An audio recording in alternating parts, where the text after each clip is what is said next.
김정은의 입장에서는 최대한 많은 자원과 그리고 이득을 지금 뽑아내려고 할 텐데요. 그 중에 하나가 핵무력 완성도 있고요. 왜냐하면 7차 핵실험을 해야지 어느 정도 핵무력 완성에 한 발자국 더 다가가는데 만약에 7차 핵실험을 실패하면은 다시 핵실험하기도 굉장히 부담이 되거든요.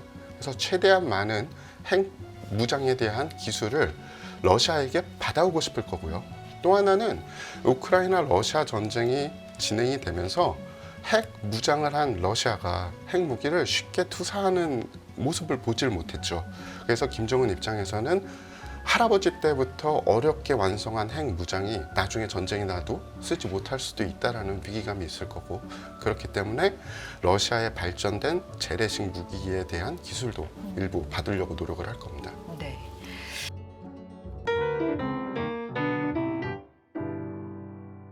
네, 굿모닝 인포맥스 함께 하고 계십니다. 오늘은 좀 특별한 시간을 준비해봤습니다. 특히 지난 주말 사이에 이 북한의 우크라이나전 파병 소식 전해지면서 전 세계 관심 또 긴장도가 좀 높아지고 있는 상황입니다. 이 부분에 대해서 좀 더 짚어보도록 하겠습니다. 태상호 군사 전문 기자 오늘 함께하겠습니다. 기자님 안녕하세요. 예, 안녕하세요. 네, 아침 일찍 나오셔서 감사합니다. 아닙니다. 네. 먼저 여쭤보고 싶은 게요. 러시아 우크라이나 전쟁입니다. 이게 2022년 2월 14일 러시아가 이제 우크라이나를 침공하면서 양국 간의 전면전으로 번졌는데, 사실 당시에 저도 이제 방송을 통해서 여러 이야기를 나누고 드렸습니다만 한 3, 4일 만에 빠르게 끝날 것이다 그런 얘기 했던 게 기억이 나거든요. 근데 여기까지 왔습니다. 네, 지금 상황이 어떻습니까? 이게 처음에 전쟁이 시작이 될 때는 네. 군사력 2위와 20위권 국가의 전쟁으로 시작이 된 거죠. 네. 심지어 전쟁이라고 부르지도 않았어요. 특수 군사 작전. 그러니까 단기간 내에 전략적인 목표를 달성을 하고 전쟁이 아닌 것처럼 전쟁을 끝내겠다. 이게 푸틴의 큰 계획이었는데 푸틴이 간과한 것 중에 하나가 나토가 이 정도로 지원할지도 몰랐고, 또 하나는 우크라이나 국민들이 이렇게 똘똘 뭉쳐서 계속 전쟁을 진행시킬지 몰랐던 거죠. 그래서 전쟁이 말씀하신 대로 18개월 이상 진행이 되고 있는데 네. 이렇게 오래까지 올 수 있는 건 조금 전에 말씀드렸듯이 우크라이나 국민들의 전쟁에 대한 지속 능력, 그리고 푸틴의 인명 경시 사상도 어느 정도 있는 거고요.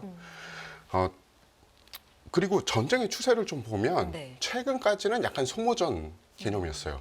한 17개월 동안 불과 7km 정도 전선이 움직였다로 보면 되는데, 우려스러운 거는 최근에는 좀 특히 동부전선 쪽에서는 전선의 움직임이 좀 빨라졌습니다. 하루에도 몇 킬로 이상 러시아군이 진격을 하고 있어요.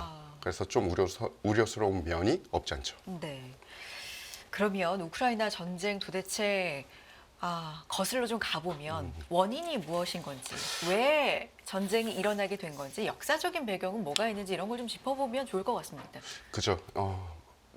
지금은 많은 분들이 모르실 수도 있는데 1932년, 33년 상황을 보면 그때 레닌이 죽고 스탈린이 정권을 차지한 뒤에 어떻게 보면 사회주의를 완벽하게 완성을 하기 위해서 경제적으로나 아니면 정치적으로 자원 수탈 및 식량 수탈이 필요했어요. 네. 모든 자원을 국가에서 잡고 다시 배급을 시키는 그런 과정이 필요했는데, 지금도 그렇지만 그때 당시에 소련의 제일 큰 곡창지대는 우크라이나였습니다. 그래서 제일 뺏길 게 많은 게 그 지역이었죠. 게다가 기근이 들었어요. 그래서 하루에 15,000명이 아사하는, 기아로 굶어 죽는 그런 일이 벌어졌거든요. 네네. 이게 사실은 스탈린과 소련의 공산주의가 없었으면 그런 일이 일어날 리가 없었죠. 그래서 우크라이나 국민들은 그 핍박의 기억을 아직도 하고 있어요. 우크라이나는 우크라이나 입장대로 우리는 언제나 지배받던 그리고 핍박받던 민족이었다. 소련 혹은 러시아는 우리가 같이 갈 수 없다. 언젠가는 선을 둬야 된다라고 생각을 하고 있었는데, 반면에 러시아, 소련의 입장에서는 우리가 흔히 얘기하는 백러시아와 우크라이나는 서방 세계와 러시아를 지켜주는 어떻게 보면은 완충지대예요. 그리고 곡창지대고 자원의 보고고 또 에너지의 전진기지입니다. 그곳을 절대 뺏길 수 없었던 거죠. 네. 그런데 젤렌스키 정권이 들어오고 친서방화가 가속화되면서 나토에 가입하겠다 이렇게 되니까 푸틴 입장에선 좌시할 수 없었던 겁니다. 그렇다면 러시아의 공식적인 입장은 전쟁이 아니라 특별 군사 작전, 아직도 이런 겁니까? 러시아가 진짜 원하는 거는 어떤 거라고 봐야 되는 걸까요? 그죠. 네. 러시아 자체도 네. 그 드넓은 우크라이나를 면으로 점령한다라는 것은 불가능하다는 걸 이미 알고 있어요. 병력이 너무 많이 필요하고, 그리고 우크라이나를 점이나 선으로 점령을 했을 때는 분명히 게릴라전이 벌어질 거거든요. 그렇기 때문에 처음에 러시아의 입장에서는 특수군사작전, 전쟁이 아닌 특수군사작전이라는 명칭으로 해야 국제사회의 지탄도 어느 정도 피할 수 있고, 그리고 4일 내에 빠른 시간 내에 점령을 해서 우크라이나 정권을 교체시켜서 친러시아 정권, 꼭두각시 정권을 내세워 놓으면 우크라이나 국민들의 피해도 적을 것이고 러시아 군의 피해도 적을 것이니까 이게 전략적으로는 우리한테 맞다라고 해서 지금까지도 전쟁이라는 표현보다는 특별 군사작전, 특수 군사작전 이런 식으로 계속 이야기를 하고 있습니다. 그렇게 볼 수 있군요. 이게 상당 기간 이어지다 보니까, 그리고 예상 대비해서도 너무나 긴 시간이잖아요. 양쪽 다 피해 규모가 좀 상당할 것 같습니다. 지금 어떤 피해 규모 예상하고 계십니까? 전쟁이 네. 한참 진행이 될 때는 양측 모두 자신들의 사상자를 정확히 발표하지 않습니다. 기본적인 어떻게 보면 전쟁 수행 전략 중에 하나고요. 왜냐하면 적군에게 우리가 어느 정도 피해를 봤다라는 걸 밝히는 것 자체도 조금 전략적으로 문제가 네. 있을 수 있거든요. 그런데 해외 언론사나 아니면은 양측의 정보기관 혹은 서방 쪽의 정보기관의 이 수치를 살펴보면 보수적으로 잡아도 피해자는 약 100만 명 정도다. 양측에. 그래서 게다가 문제는 시간이 흐르면 흐를수록 그 희생자의 숫자가 가파르게 증가를 하고 있어요. 그래서 2024년 상반기 사망자가 우크라이나를 볼 때 우크라이나 측의 사망자가 출생자의 3배가 넘는다. 그러니까 오늘 한 명이 출생을 하면 네네. 적어도 3명이 죽는 거예요. 그러니까 인구도 이 그렇죠. 문제가 되는 거죠. 네. 그렇군요. 글로벌 국가들의 입장도 굉장히 좀 다르잖아요. 갈리고 있는데 정리를 해보면 어떻게 크게 나눌 수 있을까요? 글로벌 국가들도 사실은 전쟁이 이렇게 장기화될지 몰랐고요. 처음에 어느 정도 지원을 하고 푸틴이 전략적인 요소들을 점령을 해서 만족을 하면 전쟁이 끝날 것이다 라고 생각을 했죠. 하지만 이 정도로 길어지니까 많은 사람들이 표현하기에는 늪에 빠진 모양새다 라고 이야기를 하고요. 네. 또 하나는 가장 큰 문제는 우크라이나와 나토 쪽에라도 출구 전략이 있어야 되는데 그 출구 전략이 현재로선 보이지 않는다라는 게 지금 서방 세계들의 입장입니다. 그럼 사실 전쟁을 시작을 했으면 말씀하신 것처럼 이제 끝날 때도 양 국가 뭐 어디서든지 명분도 필요하고 뭔가 이제 매듭을 짓는 그런 단서들이 좀 있어야 될 텐데 지금으로선 보이지 않는 겁니까? 예, 지금으로서는 네. 양측의 주장이 너무 상반돼 있고요. 그리고 양측 모두 서로 간에 들을 수 없는 조건들, 그러니까 우리가 그것을 받아들일 수 없는 조건들을 내세우고 있어서 전쟁뿐만 아니라 외교에서도 지금 팽팽한 줄다리기를 하는 그런 모양새입니다. 여기에 이제 새로운 국면으로 또 전환될 수 있는 소식이 전해졌는데 오늘 이 얘기를 또 듣기 위해서 모신 것도 있습니다. 지난 금요일 저녁이죠. 국가정보원이 북한이 러시아를 돕기 위해서 우크라이나전에 대규모 특수부대 파병을 결정했다. 이런 내용을 공식 확인했습니다. 규모가 12,000명이 될 것으로 예상한다고 밝혔고요. 이 가운데 1,500명은 이미 이동해서 뭐 적응 훈련 중이다. 영상이 일부 전해지기도 했습니다. 이 지금 상황은 어떻게 보고 계십니까? 예, 일단은 처음 소식이 나왔을 때는 너무 믿기 힘든 이야기라서 우크라이나 쪽에서만 나왔었고 계속 사실 확인을 했는데 우리 정부의 국정원에서도 확인을 네네. 한 정보기 때문에 네. 이제는 거의 기정사실화 됐고요. 말씀하신 대로 성견대 혹은 선발대라고 불리는 1,500명 가량의 병력이 먼저 가 있는 이유는 네. 본대가 오기 전에 먼저 기지를 건설하고 그리고 현지 적응을 해야 됩니다.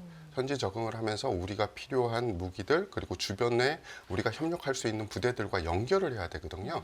그래서 1,500명의 병력이 가 있고 국정원 발표에 따르면 몇 개 여단 그리고 그 여단들이 모이면 잘 구성된 일개 사단 정도가 될 것이다라고 예상을 하고 있는데 전문가들은 아마도 지금 당장은 그들에게 책임 구역이 없지만 러시아군이 제일 힘들게 싸우고 있는 지역을 이들이 맡아서 책임 구역으로 할 수 있고요. 그럴 경우에는 아마 도네츠크 쪽이 되지 않을까라는 예상이 팽배해 있고, 또 하나는 부대를 쪼개서 일부 부대는 도네츠크에서 싸우고 일부 부대는 쿠르스크 쪽에서 싸울 수 있다라는 그런 예상을 하고 있는데, 쿠르스크 쪽에 병력이 갈 수 있다라는 것에 많은 전문가들은 그쪽은 당연히 그럴 수 있다. 왜냐하면 우크라이나군이 러시아 땅을 네. 어떻게 하면 공격한 그런 모양새니까 러시아 쪽에서 북한군이 활동하기엔 좀 더 편할 것이다라는 예상인 거죠. 그렇군요. 일부 보도된 영상에서 이제 북한군이라고 추정되는 이 말씨가 또 담겨서 확인이 되기도 했는데, 북한이 러시아를 돕기 위해서 우크라이나 전쟁에 파병 중이다 이렇게 알려진 부대는요, 특수작전 부대인 11군단 중 일부라고 알려져 있고, 이게 우리나라로 치면 특전사 와 성격이 유사한 부대로 규모는 더 크다, 폭풍군단 뭐 이렇게 알려져 있는데요. 설명 좀 부탁드립니다. 예, 네. 통상적으로 우리는 폭풍군단 네. 혹은 11군단이라고 부르는데요. 사실 11군단과 폭풍군단은 이 명칭 자체는 굉장히 오래됐습니다. 근데 2014년에 북한은 특수부대를 새로운 군종으로 독립을 시켜요. 네. 즉 우리로 치면 우리는 육해공 해병대가 있지 않습니까? 근데 북한 같은 경우에는 육해공 그리고 특수작전군이라는 새로운 군종을 만들어서 그만큼 정부에서 특수부대를 우대한다. 그리고 중요시한다라는 것을 어떻게 보면 개념적으로 보여줬다고 보면 되는 거고요. 우리 특전사랑 비슷하다는 표현을 많이 쓰시는데 맞기도 하고 약간 다르기도 그래요. 합니다. 어떤 점이요? 쉽게 네. 얘기해서 우리가 아는 유명한 국내 특수부대 있지 않습니까? 네네. 707, 해군의 UDT, 해병대의 특수수색대 다 합쳐놓은 부대라고 보시면 됩니다. 특수부대의 총집합이라고 보시면 되고요. 부대 구성을 좀 살펴보면 우리의 707에 해당하는 특수작전 대대가 하나 있고요. 4개의 정찰여단, 9개의 경보병 여단, 3개의 해상정찰여단, 8개의 항공육전여단하고 그리고 휴전선 인근의 전연군단의 경보병 대대를 모두 포함하는 병력수가 무려 7만에서 12만 정도 되는 군단급 부대입니다. 이 북한의 파병, 그러면 이 배경이 뭔지, 이게 어떤 의미를 지니는지 지금 이 부분에 또 국제사회 관심, 긴장도가 좀 높아지고 있는데, 일단 북한이 러시아 특수를 노린다 이런 분석도 제기가 되고요. 또 우리가 앞서서 이 우크라이나 전쟁 얘기도 했습니다만 지금 러시아도 우크라이나도 어느 정도 많이 지쳐 있는 상황이잖아요. 여기에 북한의 파병이 또 어떤 판도 변화를 이끌지 뭐 이런 부분도 좀 주목이 되고요. 어떻습니까? 예, 첫 번째로 네. 살펴볼 수 있는 게 러시아의 니즈예요. 러시아가 지금 상황에서 제일 필요한 게 뭔가를 살펴보면 잘 훈련된 병력이 없습니다. 그리고 병력을 징집하는 데 있어서 이미 좀 여론적으로 안 좋아지지 않는 그런 소도시나 지방 도시들에서는 병력을 다 수급할 대로 수급했어요. 근데 만약에 대도시에서 강제적으로 병력을 징병한다. 그러면은 사회적인 여론이 안 좋아지겠죠. 그래서 병력 수급 문제와 징집된 병력들의 자질 문제가 계속 대두되고 있었는데 러시아가 눈을 돌린 거는 사실은 북한이죠. 북한의 잘 훈련된 특수부대가 우리를 도와준다면 그래도 많은 도움이 될 수 있겠다라고 생각을 했던 것 같습니다. 그리고 말씀하신 그런 것도 있는 거죠. 러시아 특수. 왜냐하면 러시아는 지금 점령한 우크라이나 동부 지대를 절대 포기할 마음도 없고 그리고 벌써 일부 지역에선 재건 사업이 들어갔습니다. 네. 그렇다면 그쪽 지역에서 전후로 파괴된 모든 산업시설과 사업시설들을 다시 재건해야 되는데 그러면 북한의 노동자들이 나가서 그곳에서 돈을 벌 수 있는 그런 무궁무진한 시장이 열리는 거고요. 그리고 또 외화벌이라는 측면으로 보는 분들도 있는데 그것도 맞는 것 같아요. 일부에서는 용병들이 한 달에 500만 원 정도를 받으니까 500 곱하기 뭐 12,000 그러니까 병력수를 네네. 더해서 계산을 하시는데 그건 제가 보기에는 특수한 용병의 대에서만 그 정도 금액이 지급이 되고 좀 보수적으로 잡으면 한 300만 원 정도 네. 받는다라고 생각하면 12,000에 병역수를 곱하면 약 360억이 한 달에 수입으로 잡히게 됩니다. 그러니까 북한의 지금 제재받는 경제에서 보면은 한 달에 360억이라고 하면 일부는 병사들 그 장병들의 가정으로 돌아간다고 해도 굉장히 무시할 수 없는 수입이 네. 되는 거죠. 그리고 또 하나는 최근 중국과 북한이 거리두기에 나서고 네. 있잖아요. 근데 급변 상황이 발생하거나 아니면 유사시에 동맹이 필요하겠죠. 그러면 북한이 선택할 수 있는 혈맹 같은 동맹은 중국을 제외하면 그래도 6.25 때 도와줬던 러시아 말고는 없습니다. 그리고 러시아만큼 힘센 국가도 주변에 없고요. 네. 그래서 어쩔 수 없이 둘의 유착 관계는 지속될 겁니다. 일각에서는 북한이 러시아에 이제 대가로 기술 이전을 또 요구할 경우에 대한 이런 얘기도 하는데 그것도 가능성이 있는 얘기입니까? 맞습니다. 김정은의 입장에서는 최대한 많은 자원과 그리고 이득을 지금 뽑아내려고 할 텐데요. 그 중에 하나가 핵무력 완성도 있고요. 왜냐하면 7차 핵실험을 해야지 어느 정도 핵무력 완성에 한 발자국 더 다가가는데 만약에 7차 핵실험을 실패하면은 다시 핵실험하기도 굉장히 부담이 되거든요.